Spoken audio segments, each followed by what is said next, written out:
in the previous video I created a custom routing and HTTP word detection. Now I need to work on the authentication or access token for the private resources. When the client try to log into their system, they're using their username and their password, and then the server need to return the access token to the client. So then the client will attach the access token to the request to the server. So the server will verify the token. If it's invalid, will reject the request. If it's valid, is going to provide the resources or the data back to the client. For the authentication, usually they use JWT, JSON Web Token, known as JWS. So the JWT or JWS created by 3 sections, which is the header, payload, and signature. So the header, or the Jose header, I'm not sure how to pronounce these, contains the type, algorithm, and content type. Payload is some registered claims, private claims, or maybe public claim. Payload are those data that we provide to the client as an identifier, and then we receive it and we check it again on the server. And the signature will be the hash of the header and the payload together. So when we generate the JWS, it's not encrypted. That means everybody can read it. It's just basically encoded to base 64, which easily can decode it, and then you can see what is inside there. But it cannot tamper with the signature, because the signature uses a secret key on the server to hash those header and payloads together. So if anything change in the header or the payload especially, the signature is not going to be matched at the end. So the server knows that someone tried to change or edit the token. But if I want to send user ID, email address, or the courses that they have access to, points, or the next coupon, or the next server IP address, in order to have middleman attack, we need to use the TLS or SSL on the server, and nobody can intercept the connection and read the token. But the thing is, the client itself can read it. To avoid this, for some reasons, we need to encrypt it. The payload need to be encrypted with the key, and then the encrypted token need to send to the client, and then the client just need to return the encrypted token, and the server will decrypt it and make use of it. So this is the entire mechanism I want to implement. So let's get it started.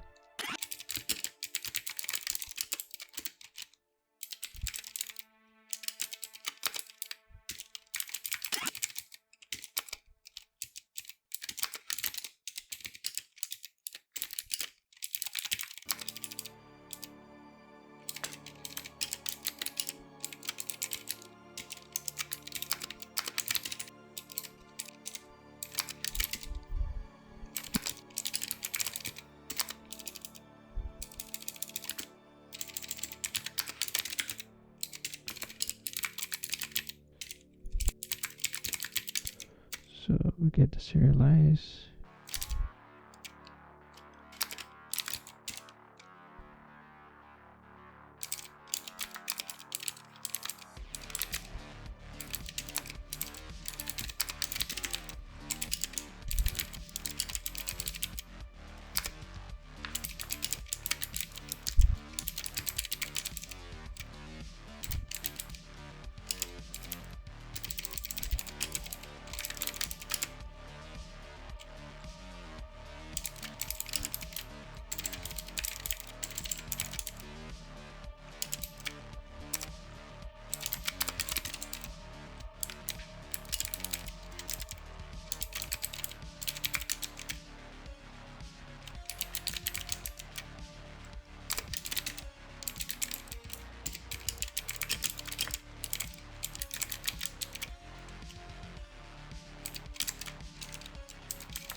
basically we accept the value and the key in bytes.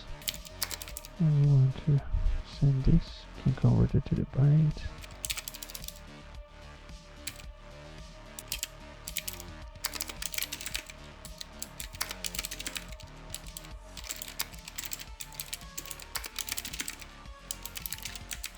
So I can just put it back.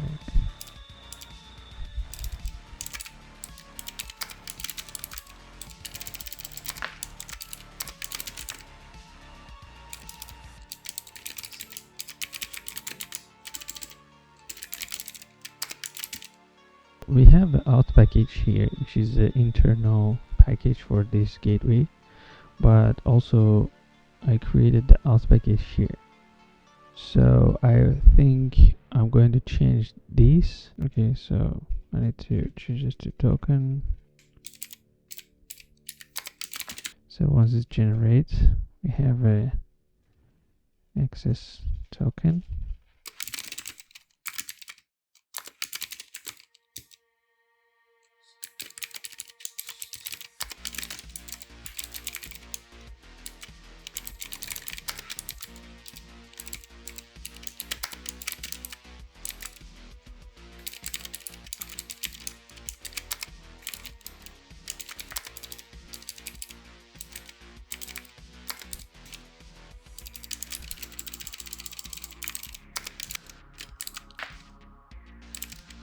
Looks a little bit weird to me. I cannot find any dot here. I think the signature still is in byte. Okay. I'm gonna check with the JWT IO. Okay, so our ID is here. That means works fine. Another struct. So for example, is a login. So let's try to see the access token is valid. So okay, it's going to be 1232 and the refresh token 17 July 11:35. That was for generating a token, and now need to verify the generated token.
Yeah, because we have the error output here.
So now here I can give tokens access.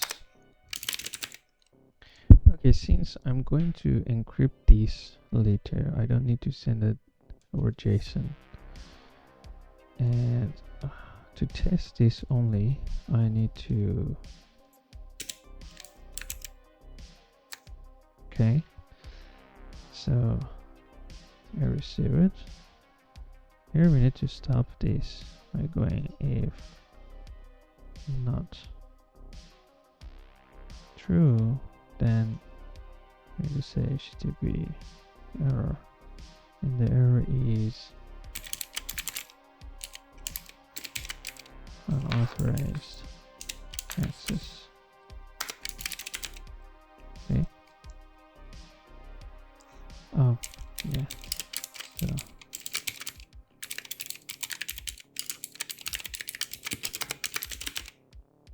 okay.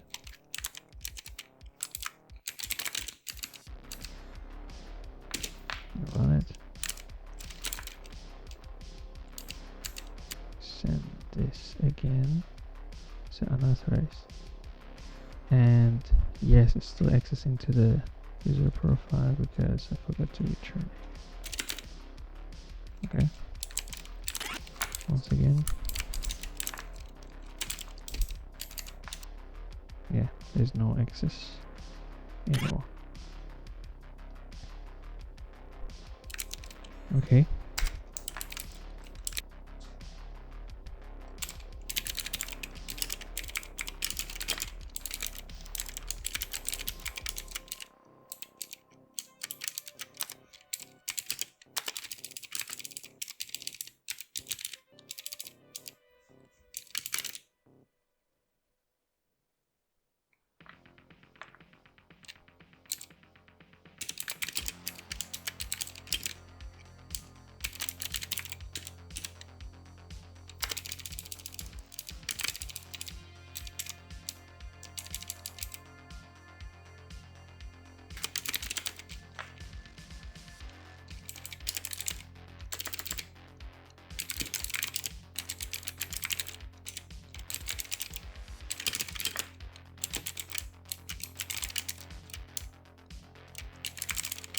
So now we need to sign it again using the sign. I'm going to define it here. Okay. And now we need to pass the key. Actually, if we have the key here, we don't need to pass it anymore. So I'm just going to remove it. So over there is the signed.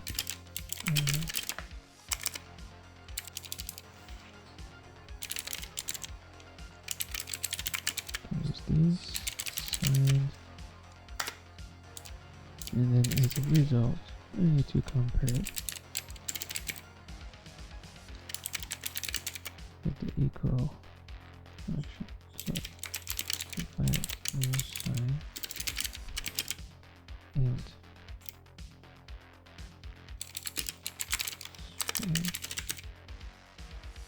I'm sorry. Let me do this.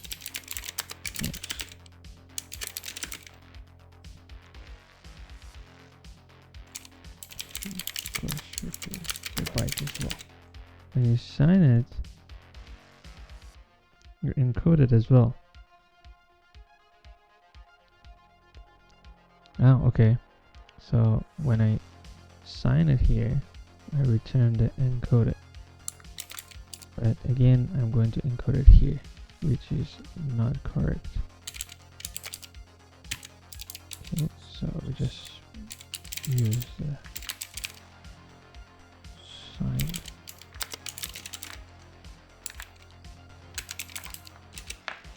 Okay, it worked. So since we got to the logic, means we had access, the token was working, and the validation passed.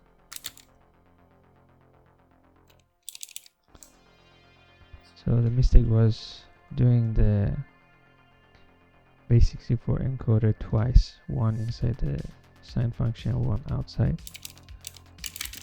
Okay.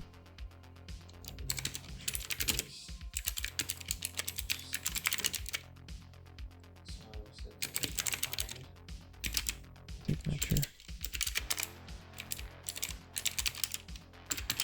So and combine with the string.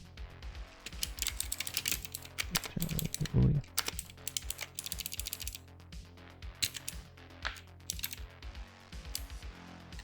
And just say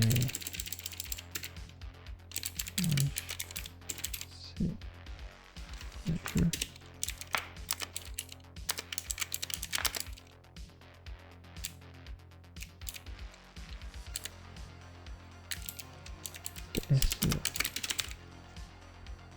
So if it was a match, return false. Since the signature is correct, means nobody touched it, so I can validate the expiry.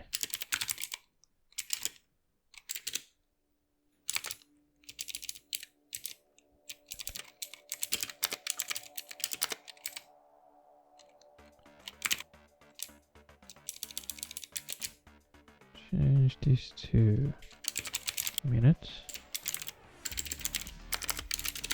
to test this. So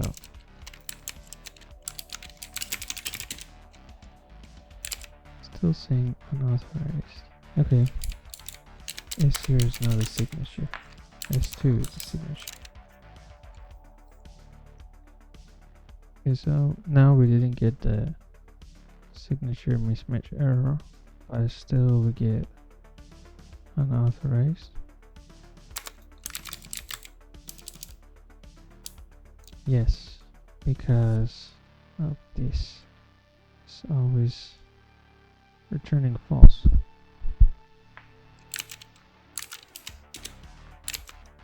So you have access now. We got access to the logic. We still have access. And we need to wait for 1 minute. Okay, let's try it now. It's unauthorized. Okay. Yes, and it shows the error is expired. Okay. So the expiry worked. So now I need to encrypt the GWS.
Then need to XOR the key stream.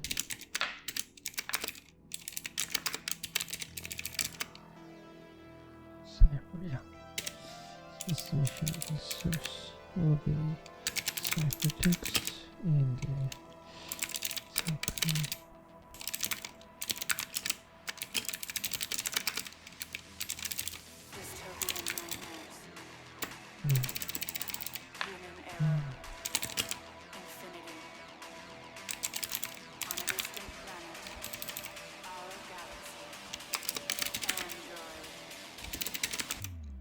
good to me. We just need to return the ciphertext. Let's encrypt this. This is combined, and this should be the token. Should be in bytes. Okay, now we need to test.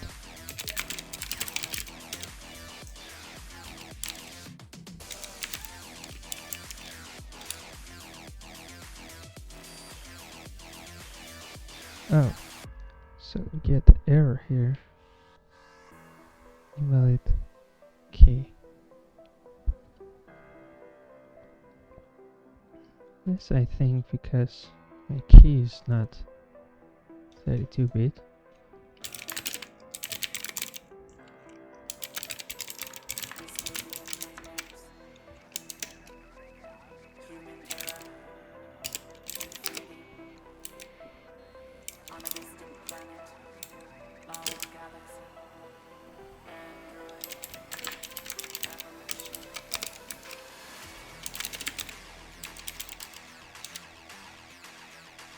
Yeah, here you go.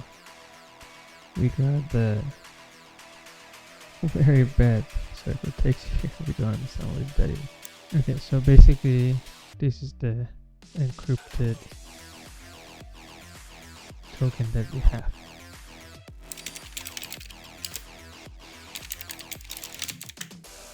So here also we need to expect the token, but the token most probably will be string, which we can convert it to bytes. And then we need to decrypt and return in byte as well.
We need to use this in the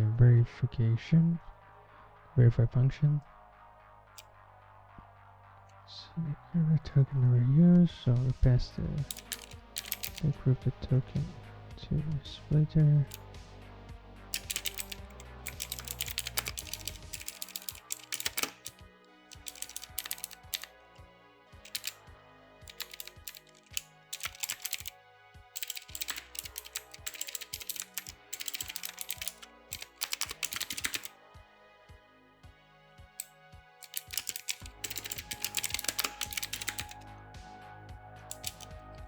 Okay,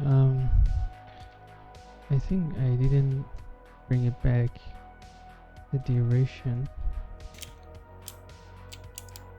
Yes, I haven't.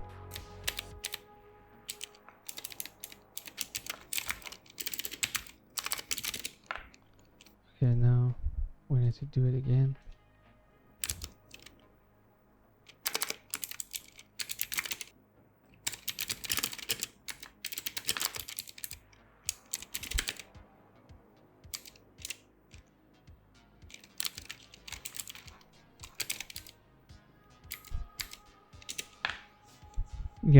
So it's much better and manageable when we want to copy. Where's the unauthorized? Why is that? The token has less than... Okay, yeah, I haven't completed the cycle yet. Okay, after playing a little bit with this, I figured out that I sent the wrong token, the encrypted token every time. That's why I got unauthorized. So now this one is the correct. As you can see, we get response and we get to the logic at the end. Okay, so that looks good. All the endpoints in the user, which is protected, is going through the authorization middleware, which is here, and if it's not verified, it's going to respond with the unauthorized access. If it's authorized, we're going to let them to receive the data or access the resources.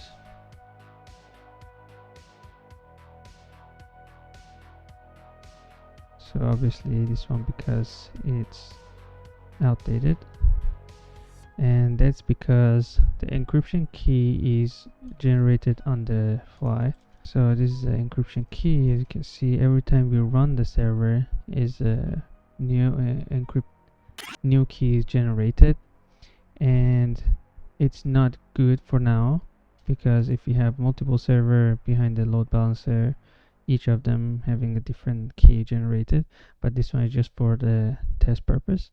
I'm going to have all these credentials such as encryption key or the JWS signature key into the secret manager or something like that. As you can see, we are able to access the resources, and here also getting to the logic.